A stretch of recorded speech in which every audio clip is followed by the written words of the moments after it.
नमस्कार, हमें है आपकी सेहत का ख्याल, इसलिए हर रोज लेकर आते हैं हम आपके लिए न्यूज 24 का खास प्रोग्राम संजीवनी। आपके साथ मैं हूं अभिलाषा पाठक और मेरे साथ हैं जाने माने आयुर्वेदाचार्य डॉक्टर प्रताप चौहान।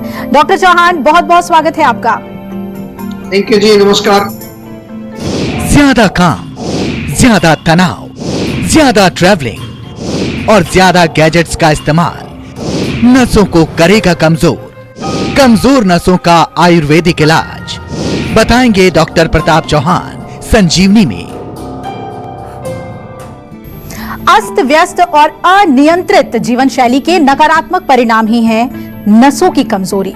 नसें कमजोर होने लगे तो इसके लक्षण क्या होते हैं? नसों की कमजोरी को नजरअंदाज करना कितना नुकसानदायक साबित हो सकता है? आइए जानते हैं डॉक्टर चौहान से। डॉक्टर चौहान, नसों की कमजोरी क्या होती है और इसके लक्षण क्या होते हैं? देखिए, वैसे तो ये जो शब्द है नसों की कमजोरी, ये बड़ा एक कॉमन सा एक शब्द है, टर्म है, बहुत लोग प्रयोग करते हैं, लेकिन मैंने देखा है कि काफी लोगों को मालूम नहीं होता कि नस क्या होती है, इसलिए थोड़ा भ्रमित करने वाला भी सेंटेंस है ये। तो पहले तो हमें ये मालूम होना चाहिए कि नस किसको कहते हैं। अंग्रेजी में उसको कहते हैं नर्व। हमारे शरीर में जो है नर्व्स का एक जाल बिछा हुआ है। हमारा ब्रेन, फिर उससे जो स्पाइनल कॉर्ड, रीढ़ की हड्डी में जो निकलती है, और पूरे शरीर के एक एक हिस्से में जो है छोटी छोटी जो है नसें, जिसको नर्व्स बोलते हैं, वो फैली हुई हैं। आयुर्वेद में इसको हम वात नाड़ी बोलते हैं। और ये जो है हर प्रकार की जो वेदनाएं होती हैं, नर्व इंपल्सेस होती हैं, इनको हमारे शरीर के हिस्से से स्पाइनल कॉर्ड तक, ब्रेन तक पहुंचाते हैं, जिसको हम सेंट्रल नर्वस सिस्टम बोलते हैं। तो नर्व्स का ये जो जाल है पूरे शरीर में, इनमें यदि कमजोरी आएगी तो क्या लक्षण आपको दिखाई देंगे? कई बार आपने देखा होगा कि शरीर के किसी हिस्से में आप कहते हैं कि सुइयां चुभने जैसी, जैसे कुछ चुभन हो रही है, या वहां झंझनाहट सी महसूस हो रही है, टिंगलिंग सेंसेशन जिसको कहते हैं, ये एक लक्षण है नसों में कमजोरी का। या फिर कभी कभार आपके शरीर का कोई हिस्सा सुन्न हो जाता है, या वहां पर जो बहुत तेज दर्द होता है, कई बार एकदम से ऐसा जैसे करंट लग रहा है बहुत तेजी से, इस प्रकार का यदि दर्द होता है, या शरीर के किसी हिस्से में कंपन हो, कोई जैसे हिल रही है चीज, कोई कभी कभार झटके लगते हैं, वहां पर मांसपेशियां जो नर्व्स के साथ जुड़ी हुई हैं, वो मांसपेशियां कमजोर हो जाती हैं, उसमें जो है कई बार थकान होती है, कमजोरी उनके अंदर आ जाती है।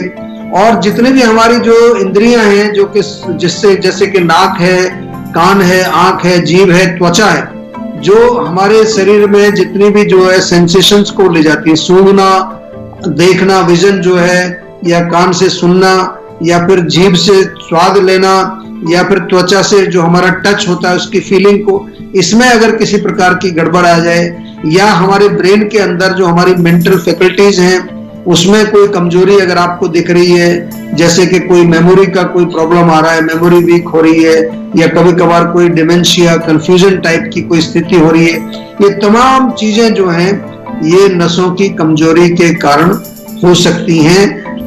कुल्थी की दाल कैसे रखेगी आपको फिट, ये आज जानेंगे संजीवनी टिप्स में। डॉक्टर चौहान हमें बताएंगे, लेकिन थोड़ी देर बाद। डॉक्टर चौहान, नसों की कमजोरी के कारण क्या हो सकते हैं और ये कितना जोखिम भरा हो सकता है, कितना खतरनाक हो सकता है?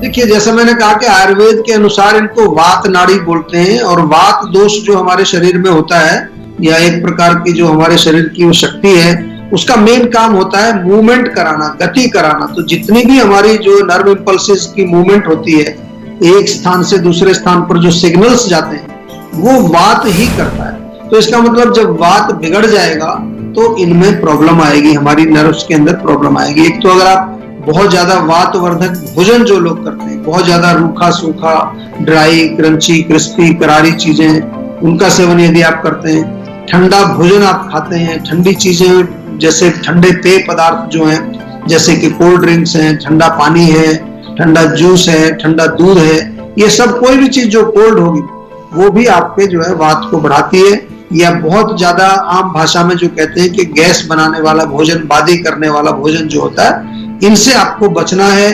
बहुत ज्यादा हाइपर एक्टिव भी आपको नहीं रहना। आजकल सबसे बड़ी प्रॉब्लम है, लोग एक जगह टिकते नहीं है और हर समय कुछ ना कुछ करते रहते हैं। मल्टीटास्किंग इसको आज की भाषा में कहते हैं। ओवर वर्किंग, ओवर ट्रेवलिंग, या बहुत ज्यादा जो है आप जो हाइपर अगर रहते हैं तो इससे भी बात बढ़ेगा। ध्यान रखिए, चाहे वो आप मेंटली एक्टिव हैं मोबाइल पर हैं, फेसबुक पर हैं, इंस्टाग्राम पर हैं, ट्विटर पर हैं, खाली तो बैठते ही नहीं हम लोग, तो वात बढ़ेगा ही बढ़ेगा। और इसके अलावा अगर बहुत ज्यादा कोई आपके दिमाग में कोई चिंता चल रही है, किसी प्रकार का कोई शोक है, कोई ग्रीफ है, किसी की मृत्यु हो गई है, या कोई फियर है, बहुत ज्यादा नेगेटिव थॉट्स बहुत ज्यादा आती है, एंग्जाइटी आपको रहती है, मेंटल स्ट्रेस आपको रहता है, ये भी जो है आपकी नसों को कमजोर करता है। सिर में या कमर में खास तौर से जो स्पाइनल कॉर्ड है उसमें कई बार चोट लग जाती है, कई बार वहां पर कोई स्टिफनेस हो जाती है, तो नर्व कंप्रेशन आपने सुना होगा कि नस दब गई है, वो भी एक कारण बनता है नस की कमजोरी का। और अन्य बीमारियों के कारण भी जो है नसें कमजोर होती हैं, जैसे डायबिटीज में आपने सुना होगा कि डायबिटीज जिसको होती है उसकी नसें कमजोर हो जाती हैं, या कई बार किसी प्रकार के आपके भोजन में अगर कोई पॉइजनस चीजें आपने सेवन कर ली, कुछ टॉक्सिक चीजें चली गई, वो भी नसों को कमजोर करती है। लैक ऑफ न्यूट्रिशन, प्रॉपर आप खाना नहीं खाते हैं, भोजन में पोषक तत्व की कमी है, ये भी आपके नसों को कमजोर करेगा। और इससे जो है बहुत सारी बीमारियां खतरनाक हो सकती हैं, बहुत आपको सीरियसली इसको लेना चाहिए। पैरालिसिस हो जाता है, बेड में आ जाता है, चल फिर नहीं सकता, व्हील चेयर पर आ जाता है, और कई प्रकार की सीरियस बीमारियां जैसे आपने सुनी होंगी SLE, लूपस जिसको बोलते हैं, multiple sclerosis, motor neuron disease, MND, बहुत सारी बीमारियां हैं, भारी भरकम नाम हैं, ये सब जो है नसों की कमजोरी से होते हैं। लेकिन आपको घबराना नहीं है, अगर किसी को इस तरह की कोई प्रॉब्लम्स हैं तो आपको सेहत का नंबर घुमा के जीवा में बात करनी है, ताकि आपके रोग को समझ करके और उसका हम सही उपचार आपको बता दें। और आइए अब कॉलर्स को शामिल कर लेते हैं। हमारे साथ आदित्य जुड़ रहे हैं ग्वालियर से। आदित्य जी, स्वागत है आपका संजीवनी में, पूछिए अपना सवाल। सर, मुझे अपनी वाइफ के बारे में पूछना था। जी पूछिए। जी, उनकी ना सर हेयर फॉल की प्रॉब्लम है, और वो थोड़े बालों में खिंचाव रहता है, जिससे वो सर में दर्द बता रहे हैं। अच्छा देखिए, हेयर फॉल के तो खैर बहुत सारे हम नुस्खे बताते रहते हैं, लेकिन जो आप कह रहे हैं खिंचाव रहता है, ये खिंचाव रहना और सिर में दर्द होना, ये थोड़ा सा संकेत यहाँ पर है कि कहीं ना कहीं दो चीजें हो सकती हैं। एक तो पित्त का वहां प्रकोप हो, बहुत ज्यादा गर्मी कई बार पेट में जब होती है, एसिडिटी जिसको बोलते हैं, तो वो जाकर के आपके सिर में चढ़ती है, उससे कई बार लोगों को उल्टी भी आ जाती है, दर्द भी होता है। दूसरा इसमें ये भी एक जो है पॉसिबल है, जो आज हम नसों की बात कर रहे हैं, कि नसों में यदि काफी खिंचाव कई बार हो जाता है, कई वजह होती है, मेंटल कारण भी होते हैं, उसके फिजिकल कारण भी होते हैं, इमोशनल कारण भी होते हैं, तो नसों में कमजोरी आने के कारण भी वहां पर खिंचाव होकर के थोड़ा दर्द महसूस हो सकता है। तो एक तो सिर में जो है मालिश रेगुलर करें, कम से कम सप्ताह में 2-3 बार तेल लगाएं, दोनों चीजों में फायदा मिलेगा। इससे जो दर्द हो रहा है, खिंचाव हो रहा है, वो भी जो है तनाव भी कम होगा, और ऑयलिंग जो है वो बालों के लिए भी बहुत अच्छी रहती है, बालों की ग्रोथ के लिए बहुत अच्छी है। कुल्फी की दाल कैसे रखेगी आपको फिट, ये आज जानेंगे संजीवनी टिप्स में। डॉक्टर चौहान हमें बताएंगे, लेकिन थोड़ी देर बाद। तो डॉक्टर चौहान, क्या नसों की कमजोरी को खान पान से भी कंट्रोल किया जा सकता है? अगर ये समस्या हो तो क्या खाएं क्या ना खाएं, इसके बारे में बताइए। देखिए, आयुर्वेद के अनुसार तो जैसा हमने कहा कि वात वर्धक भोजन आपको नहीं खाना, यानी कि जो भी चीजें हैं रूखी सूखी हैं, या बहुत ज्यादा जो ड्राई क्रंची क्रिस्पी चीजें हैं, खासतौर से बासी खाना जो होता है फ्रिज में रख लेते हैं हम, फिर उसको माइक्रोवेव करके खाते हैं, गर्म करके खाते हैं, जितना भी प्रोसेस्ड फूड है, जितना भी जो है जंक फूड है, उसकी सेवन आपको नहीं करना है। इसके साथ साथ कॉफी, चाय, अल्कोहल, टोबैको, ये भी बहुत खतरनाक चीजें, इससे भी हमारी नसें कमजोर होती हैं। व्हाइट शुगर को भी अवॉइड करना है, चीनी नहीं खानी, मैदा नहीं खाना है, या मैदे से बने जितने भी प्रोडक्ट्स होते हैं उनको अवॉइड करिए।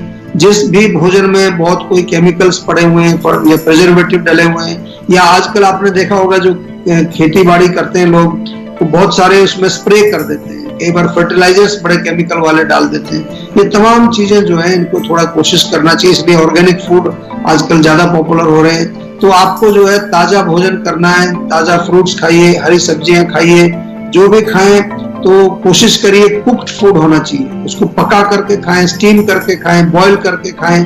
और वेजिटेबल सूप बहुत अच्छा है, गर्मा गर्म दूध पी लीजिए, उसमें थोड़ी इलायची दालचीनी डाल कर लें।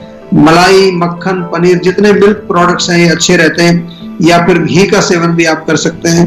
बादाम भिगो करके रात को सुबह खा सकते हैं, बादाम, अखरोट। और बहुत इम्पोर्टेंट है कि आप जो भी खाएं वो पौष्टिक हो और इजीली डाइजेस्टेड। होममेड फूड खाने की कोशिश करिए, फ्रेश खाइए और सात्विक भोजन खाइए।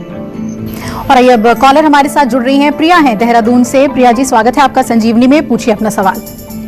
नमस्कार, मैं प्रिया बात कर रही हूँ सर देहरादून से। जी नमस्कार। प्रॉब्लम फेस, हमारे फेस पे काफी ज्यादा पिंपल्स निकल जाते हैं, फेस हमेशा एनीटाइम ऑयली सा रहता है। आमतौर पर पित्त इसका मेन कारण होता है। तो एक तो गर्म चीजें, चाय, कॉफी, मिर्ची, मसाले, अचार, खटाई, ये खाना बंद कर दो। चेहरे पर भी गर्म चीजें, केमिकल वाली चीजें मत लगाइए। कोशिश करिए थोड़ा, एक हमारा रोज वाटर आता है, देहरादून में आप रहते हैं, वहां हमारी क्लिनिक भी है। रोज वाटर स्प्रे तो अपने पास रखा करो। हमारा देश जो है वो गर्म है, पॉल्यूशन भी काफी है। सबसे मेरा निवेदन है कि जीवा का एक रोज वाटर स्प्रे अपने साथ रखिए हमेशा। दिन में 4-5 बार स्प्रे कर लो, त्वचा भी साफ हो जाएगी और आपको कूलिंग भी मिलेगी। इसके अलावा जो है आपको, जैसा मैंने कहा कि कई प्रकार के हमारे लेप हैं, नीम का बहुत अच्छा मड पैक है, वो लगाइए।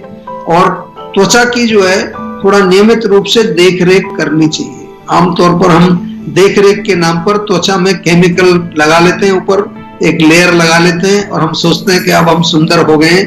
ऐसा नहीं करना है। आपके अंदर जो है नेचुरल ब्यूटी होनी चाहिए और वो आयुर्वेद के माध्यम से आती है। नमस्कार, मैं हूं संदीप चौधरी।